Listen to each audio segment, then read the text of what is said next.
Welcome to Real Estate and Taxes with Lakshay. I will be helping you minimize your taxes. All right, good afternoon, everyone. My name is Lakshay. Thank you for joining in today's session on real estate and taxes. Once again, you've shown tremendous support every week, and that motivates me to keep on bringing new topics. So really thankful to you, every one of you, for joining in repeatedly every week on brand new topics. For those of you who don't know, my name is Lakshay. I am an accountant and I operate out of Mississauga and Brampton. I have two offices, and I bring you these new topics every week just to showcase what is going on in the industry of Canada. What are some of the businesses that are profitable versus what are some of the pitfalls to avoid? Whether it be taxation, bookkeeping, accounting, I am your guy. So feel free to get in touch with me via email or via phone number, and I'll be more than happy to meet you guys in person as well. So without further ado, let's get started. Today's topic is pharmacy business profitable in Canada? So we're going to be taking a deep dive in what are some of the processes of opening a pharmacy, followed by how much investment is needed to start a pharmacy. Would you want to open a franchise versus an independent advisory, or do you want to open it under a franchise model? We're also going to look into live examples of income and expenses of a pharmacy who just did COVID as well. So those numbers are going to give you some highlight as to what are some of the things to kind of look out for. So this application process is simple when it comes to opening a pharmacy. You basically need a pharmacist on your team.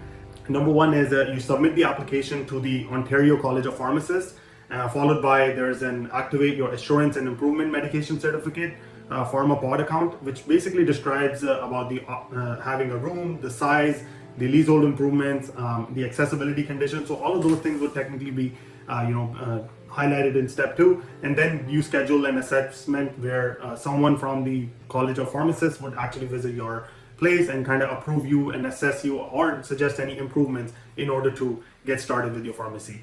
Roughly before opening your pharmacy, you definitely need 45 days to go through the entire process and put it in step by step. Otherwise, your opening will be delayed. So for a pharmacy, you must be wondering how much money is required. Well, it is one of the expensive businesses to operate. Opening, you would definitely need roughly $400,000 to $600,000 of initial capital in order to get started. Whether it be buying an existing franchise or whether it be brand new opening, it really depends on what kind of business you're looking into.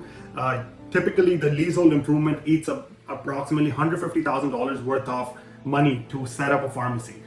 There's also cost of shelving, which has to be pretty specific. It's not part of the leasehold improvements, so that takes another $30,000. And then as an initial startup, you would need $100K worth of inventory, even if it's just you as the pharmacist operating it.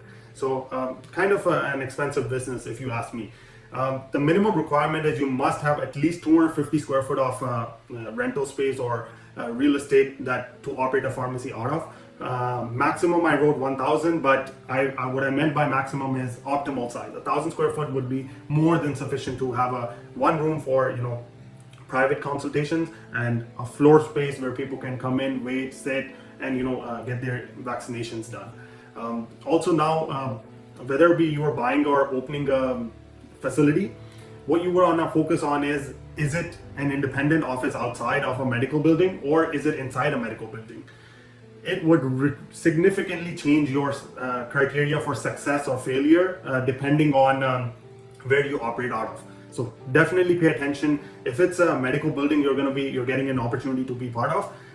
By all means, give it a shot. I know someone who's actually selling a pharmacy right now. It is in a hospital, so certainly you should look into something where the foot traffic is a lot higher than anything else, and definitely look into those criteria where it's not independent, but it's actually with the medical facility where 2 to 3 doctors are sitting already, because the doctors will do prescriptions and all of the prescriptions will technically generate more and more business for your pharmacy.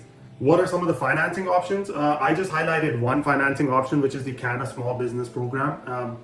This financing program allows you to get roughly $1 million to $1.15 million in terms of opening a new business. So if you're technically trying to open a business that's going to cost you a lot of money, you can look into this program. It is a government administered program which allows you to get $500,000 for equipment, more money for leasehold improvements. For working capital, it gives you another $150,000. So that is something that is very good for a new business owner who's trying to get into this business.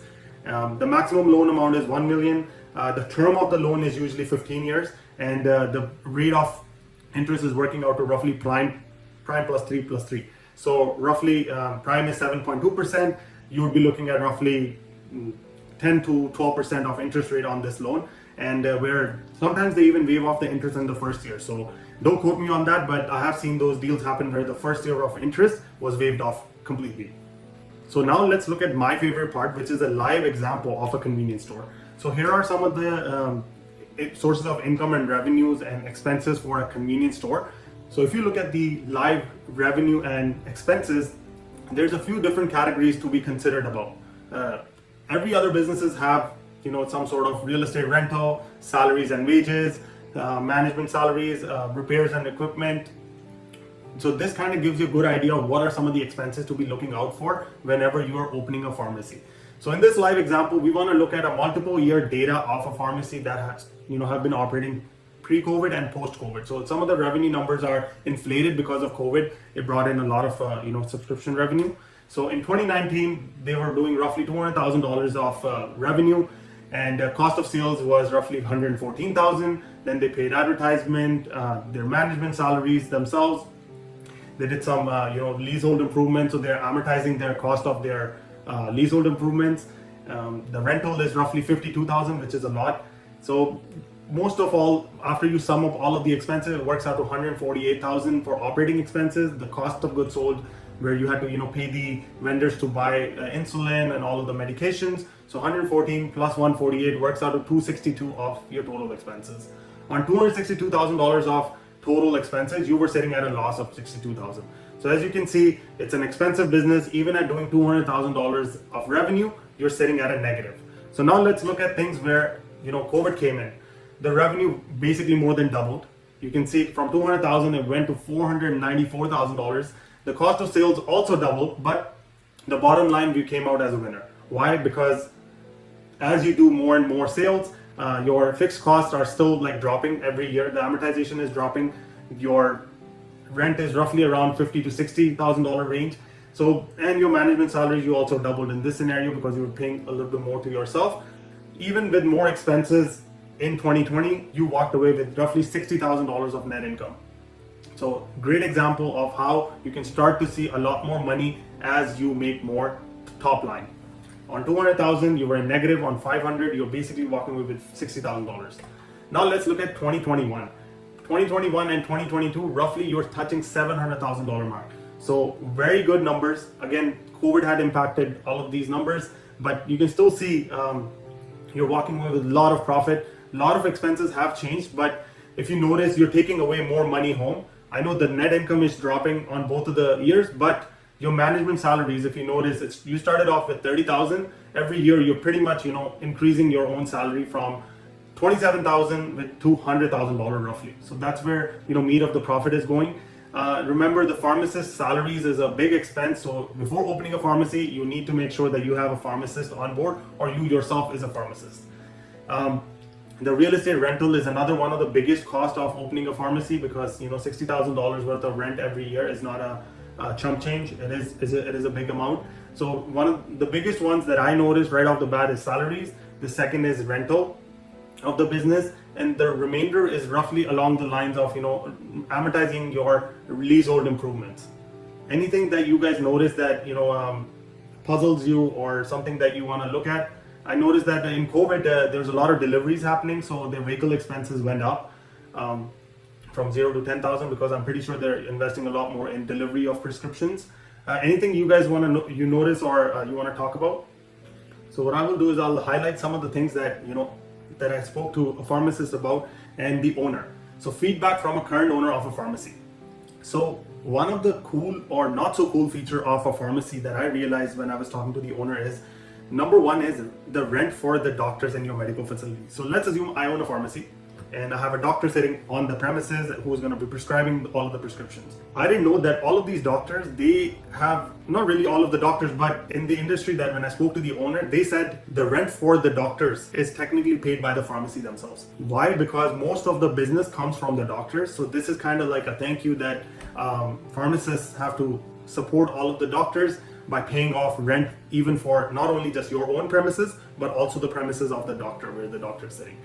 There's also something called turnkey operations, where now whenever you're opening a pharmacy, you would want a few doctors in your pharmacy. Why? Because they will bring in the revenue. And by turnkey operation, it means that the rooms for the doctors where people are sitting with basic equipment, with a bed and stethoscope, that already needs to be present in the room. So that turnkey operations is again paid for by the pharmacist rather than the doctor themselves. So something cool or not so cool, because it kind of takes away from your revenue. Imagine you have budgeted $5,000 for your rent, and now because you occupied a bigger than usual pharmacy with multiple rooms for doctors, or it's connected to the doctors, now you have to pay rent for the doctors as well.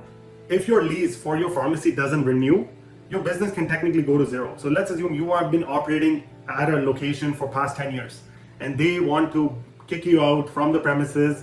And because it's a business where you have to build a lot of relationship on prescriptions with people who are diabetic, or provide them out of the way services of delivery of their prescription, your business really relies on the location itself. So your location matters a lot, your footfall matters a lot, how many doctors are sitting in your premises really is very important. So something to think about when it comes to operating a pharmacy. The other thing that I notice is pharmacists can cost 50% of your revenue. What do I mean by that? Let's assume you wanted to open a pharmacy, but you don't have a pharmacist license. You technically cannot open a pharmacy in Ontario if you don't have a pharmacist, and also even if it's all of your funding, the pharmacist still needs to be the director of your corporation, and they need to own at least 50%. So you will be the 49% partner, and they will be 51%. So that kind of blurs the line, where I would highly recommend becoming a pharmacist before opening a pharmacy, because pharmacists themselves is not going to be an inexpensive wages, right? It's going to cost roughly $120,000, $130,000 to afford a pharmacist that's going to operate out of your exclusive pharmacy. And every pharmacy needs a pharmacist. So highly recommend, if you don't want to partner with someone with 50% or pay them a heavy salary, your best bet is to get your license first as a pharmacist and then open a pharmacy to kind of bring the cost down and take away more of the profits. In the end, my conclusion is independent pharmacies are technically going away, because the bigger chains like Walmart and Amazon, they have been acquiring various other brick and mortar old pharmacies. They have been technically putting more emphasis on technology, where pharmacies will not need a brick or mortar store, and people can technically just go on the app, upload their prescription, and the prescription, just like your Amazon deliveries, will come home. So the industry is certainly changing, and you want to make sure that you are on top of it. So what do? You need to start offering personalized services. You need to create your personalized services and personal touch with all of the customers you have, whether it be through personal consultations, or whether it be creating a sphere where your customers are connected to you rather than just getting medicines. I think that will really determine your success or failure, depending on whenever you're trying to start it. The big box retail stores like Amazon and Walmart won't take away or eat away on your business, but there is still a lot of pharmacy is not seasonal, doctors are not seasonal, so this business is not impacted by the regular business cycles. So definitely, I think a good business to be in, but the barriers to entry are high because of the cost associated with opening a pharmacy. If you have any questions, or if you wanted to, reach out to me in terms of checking if pharmacy is the right decision for you or not, you can feel free to reach out to me at my email or my contact information. You can just ping me here. I'll be more than happy to connect with you. Thank you once again for joining in today's session. I'll see you guys next Tuesday at 2 p.m. with a brand new topic. If you have any suggestions, feel free to ping me, and I'll be more than happy to address those topics in future Zoom presentations as well. Thank you. Until then, take care and happy Dashera.